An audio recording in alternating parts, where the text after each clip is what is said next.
रामायण।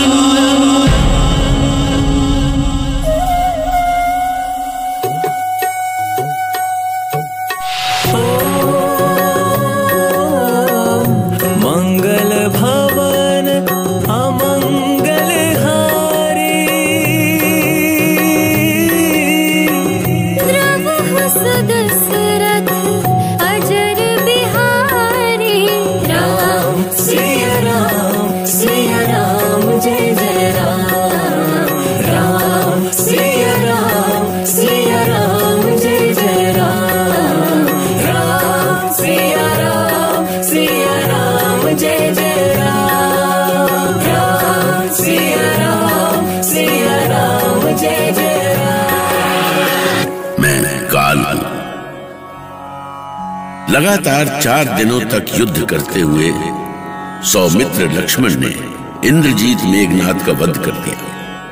अपने प्राणों से प्रिय पुत्र मेघनाद के वध का समाचार पाकर दशानन के क्रोध के सारे बांध टूट गए और इससे पहले कि उसके क्रोध का ज्वालामुखी अपनी विनाश लीला करता, प्रहस्त ने रावण को अपने क्रोध पर वश करने को कहा, क्योंकि अभी भी रावण का तरकश खाली नहीं हुआ था। उसमें अभी एक सबसे शक्तिशाली अस्त्र शेष था और वो अस्त्र था पाताल लोक का स्वामी अहिरावण। अहिरावण देवी का महान भक्त था और प्रहस्त को विश्वास था कि भले ही रावण के सारे अस्त्रों को राम ने कुंद कर दिया था, पर देवी के परम भक्त अहिरावण पर वश करना राम के लिए भी असंभव था। मैंने आजीवन आपकी सेवा की है दशानन, और ये प्राण भी आपकी ही सेवा में जाएंगे। पर महाराज, क्या इन सब के बदले में आप मेरी एक विनती भी नहीं सुनेंगे? कहो, क्या कहना चाहते हो? महाराज, युद्ध नीति कहती है कि महारथियों के होते हुए स्वयं राजा का युद्ध में जाना शत्रु का आत्मविश्वास बढ़ा सकता है। उसे लग सकता है कि बस विजय उससे सिर्फ एक कदम ही दूर है, और अभी हम इतने अकेले नहीं पड़े हैं महाराज। क्या कहना चाहते हो? कुंभ और इंद्रजीत के बाद अब हमारा कौन महारथी शेष है? अहिरावण लंकेश, देवी भक्त अहिरावण। अहिरावण हमारा वो ब्रह्मास्त्र है जो उन वनवासियों का सर्वनाश करके ही लौटेगा, और यदि आपने उन्हें इस महायज्ञ में आहुति देने का महान अवसर नहीं दिया तो उन्हें पीड़ा होगी कि दशानन ने उन्हें इस योग्य ही नहीं समझा। विचार मत कीजिए लंकेश, पातालपति को उपकृत कीजिए। प्रतिशोध की भीषण ज्वाला में जलते हुए भी जाने कैसे लंकेश ने प्रहस्त की विनती को अनसुना नहीं किया। वो उसके निवेदन पर सीधे पातालपुरी पहुंचा और पातालपति को सम्मान देते हुए उससे निवेदन किया। पाताल लोक के अधिपति अहिरावण, हम आज पहली बार तुमसे कुछ मांगने आए हैं। आदेश करें महाबली लंकेश। त्रिलोक जी दशानन की सहायता करके मेरा जीवन धन्य हो जाएगा। वचन दो अहिरावण कि तुम किसी भी स्थिति में मेरी सहायता करोगे। विपरीत स्थिति में भी तुम मेरा साथ दोगे। वचन दो। एक बार नहीं लंकेश, 1000 बार वचन देता हूं। सूर्य और चंद्रमा अपनी गति बदल सकते हैं, अपना स्थान छोड़ सकते हैं, परंतु अहिरावण अपने वचन से विचलित नहीं होता। रक्षवंश संकट में है अहिरावण। असंभव, असंभव। ये क्या कह रहे हैं लंकेश? आप पे होते रक्षवंश संकट में पड़ गया? ये नहीं हो सकता। मैं सत्य कह रहा हूं। अयोध्या कुमार राम के साथ युद्ध करते हुए हमारे समस्त योद्धा मारे गए, यहां तक कि हमारा पुत्र इंद्रजीत भी। अनर्थ, महाअनर्थ। क्या राम अभी तक जीवित है लंकेश? हम उसके वध के लिए ही तुम्हारी सहायता चाहते हैं। मैं उस से देवी चंडिका की बलि चढ़ाऊंगा लंकेश। कहां है वो राम? केवल राम की ही नहीं, उसके भ्राता लक्ष्मण की भी बलि देनी होगी तुम्हें। तब तो देवी चंडिका और भी प्रसन्न होगी लंकेश। मैं भी जाता हूं। नहीं, अभी नहीं। अति उत्साह में हमने बहुत कुछ खोया है, कहीं तुम भी। दशानन, क्या आपको मेरे बल और पराक्रम पर विश्वास नहीं है? हमें अपने बल और पराक्रम पर भी ऐसा ही भरोसा था हे रावण, किंतु संसार केवल बल से ही नहीं चलता है, बुद्धि और विवेक भी आवश्यक है। तू मेरा मार्गदर्शन करे। तुम्हें अपनी माया का प्रयोग करना होगा। आज रात्र में तुम्हें राम के शिविर में पहुंचकर राम और लक्ष्मण का हरण करना है। शिविर में उन पर किसी प्रकार का बल प्रयोग किया तो हम उसी पल ये लड़ाई हार जाएंगे। आपके आदेश का पालन होगा। एक बात और, राम की रक्षा में हनुमान नाम का एक वानर है, उससे सावधान रहना। एक वानर मेरा क्या बिगाड़ सकता है महाबली? यानी मेरे पांव के नीचे आ गया तो भी मुझे पता नहीं चलेगा।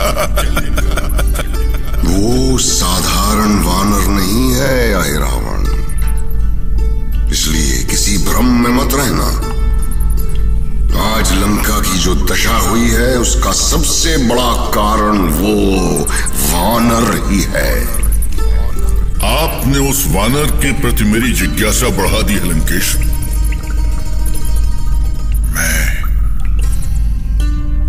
मैं उस वानर से अवश्य मिलूंगा। मिलना तो पड़ेगा ही, किंतु राक्षस वेश में भूल कर भी मत मिलना। और सुनो, तुम्हारा ध्यान उस वानर पर नहीं, अपने लक्ष्य पर रहे।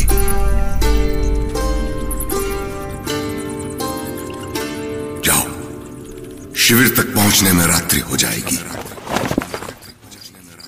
जय श्री राम। महाराज सुग्रीव, क्या मेरे लिए कोई विशेष सूचना है? हाँ पवन कुमार, आज प्रभु श्री राम के साथ संपूर्ण शिविर की सुरक्षा का भार तुम पर है। रक्षेंद्र विभीषण पूरे क्षेत्र में भ्रमण करते रहेंगे। कोई भी विशेष सूचना तुम उन्हें दे सकते हो। आप चिंता ना करें महाराज सुग्रीव, मेरे होते प्रभु श्री राम के शिविर में हवा भी प्रवेश नहीं कर सकती। अहि रावण लंकेश के कहने पर श्री राम के शिविर में पहुंच तो गया, किंतु शिविर में प्रवेश करने के पूर्व उसे रावण की बातों का स्मरण हो रहा है, विशेषकर वो बात जो उसने हनुमान के बारे में कही थी। वो साधारण वानर नहीं है हे रावण, इसलिए किसी भ्रम में मत रहना। आज लंका की जो दशा हुई है उसका सबसे बड़ा कारण वो वानर ही है। पता नहीं कौन है वो उत्पाती वानर। लंकेश ने तो कहा था कि पहरे पर वही वानर मिलेगा और मुझे उसके पास मायावी रूप में जाना होगा, परंतु शिविर के मुख्य द्वार पर तो कोई भी वानर नहीं है। श्री राम जय राम जय जय राम, श्री राम जय जय राम, श्री राम जय जय राम, श्री राम जय जय राम। पवन पुत्र। कौन है? मैं हूं भरत। क्या मैं आपसे मिल चुका हूं भरत? भूल गए पवन कुमार? आप संजीवनी बूटी लेकर अयोध्या के आकाश से जा रहे थे, तब आपसे हमारी भेंट हुई थी। भूल गए? मैं दशरथ पुत्र श्री राम भ्राता भरत हूं। ये सचमुच भैया भरत हैं या कोई मायावी? मैं सच्चाई कैसे जान सकता हूं? महाराज सुग्रीव ने भी आज मुझे सावधान रहने को कहा है, पर मैं श्री राम से पूछने भी तो नहीं जा सकता। क्या सोचने लगे पवन कुमार? मुझे अपने भ्राता श्री राम से मिलना है, मुझे मार्ग दीजिए। जाने किस हाल में होंगे मेरे भैया राम। मेरा मन बहुत व्यग्र है उनके लिए। मैं आपके श्री चरणों में प्रणाम करता हूं भैया भरत, पर पहले ये तो कहिए कि अयोध्या में सब कुशल तो है? सभी कुशल हैं, बस मुझे भ्राता राम के दर्शन हो जाए, इतनी सी कामना है। किंतु अभी तो वो विश्राम कर रहे हैं महाराज, आप कुछ देर प्रतीक्षा करें, रात्रि के चौथे प्रहर में वो जाग जाएंगे। मुझे अपने देवतुल्य भ्राता से मिलने के लिए भी प्रतीक्षा करनी पड़ेगी हनुमान। मैं आपका सम्मान करता हूं, पर आप कृपा करके मेरे मार्ग की बाधा ना बने। जय श्री राम। भाई भाई के बीच भला मैं बाधा क्यों बनूंगा महाराज? यदि आप प्रतीक्षा नहीं करना चाहते तो आप जा सकते हैं, जाइए। शिविर के पूर्वी क्षेत्र में प्रभु का निवास है। धन्यवाद हनुमान।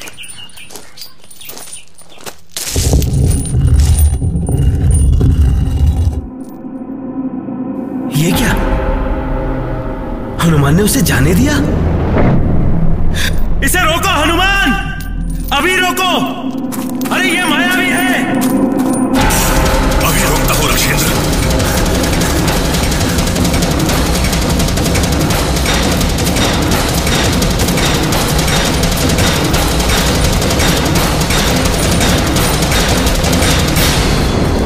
ये क्या हुआ प्रभु, कैसा अनर्थ कर दिया मैंने।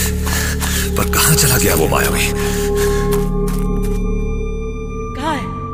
कहां है वो मायावी? पता नहीं रक्षेंद्र विभीषण, अभी तो वो यही था। आपका स्वर सुनते ही पता नहीं कहां अदृश्य हो गया। मैं राक्षसों की माया विद्या से भली भांति परिचित हूं पवन कुमार, मैंने तो दूर से ही उसे पहचान लिया था। किंतु पलक झपकते ही कहां चला गया वो अदृश्य हो गया हनुमान। ये अदृश्य होना भी एक माया है। ओह, अब समझा। जाने कहां चला गया वो मायावी। कोई बात नहीं, इतना तो स्पष्ट हो गया कि लंकेश के दूत शिविर में प्रवेश करना चाहते हैं। अब आप सावधान रहें। इस बार स्वयं आपके पिता श्री पवन देव भी आ जाए तो उन पर भी विश्वास ना करें। चिंता न करें रक्षेंद्र, अब कोई भी आ जाए मैं अपनी गदा प्रहार से उसका चूर्ण बना दूंगा। अब मुझे कोई नहीं बहका सकता। आपका भोलापन आपको भ्रमित कर सकता है हनुमान। मेरा निवेदन है कि आप कुछ भी करने से पूर्व मुझसे परामर्श अवश्य ले लें। मैं आसपास ही रहूंगा। मैं आपको वचन देता हूं रक्षेंद्र कि साक्षात प्रभु श्री राम भी आ जाए तो मैं आज की रात उन पर विश्वास नहीं करूंगा और आपसे विचार करने के बाद ही उन्हें आगे बढ़ने की अनुमति दूंगा। बस मैं यही सुनना चाहता था हनुमान। रक्षेंद्र विभीषण के चले जाने के बाद हनुमान के लिए परीक्षा की घड़ी आ गई। कुछ ही देर बाद ही श्वेत वस्त्र धारण किए दिव्य मुख मंडल वाला एक तेजस्वी महात्मा हनुमान के पास आया। उसके एक हाथ में कमंडल और दूसरे हाथ में एक ग्रंथ था। मुखमंडल की दिव्यता देखकर हनुमान ने उनके सामने श्रद्धा से शीश झुका दिया। महात्मा ने श्री राम को आशीर्वाद देने और युद्ध में उनके विजय की कामना करने की इच्छा प्रकट की और हनुमान चाहकर भी उसे रोकने का साहस नहीं कर सके। राम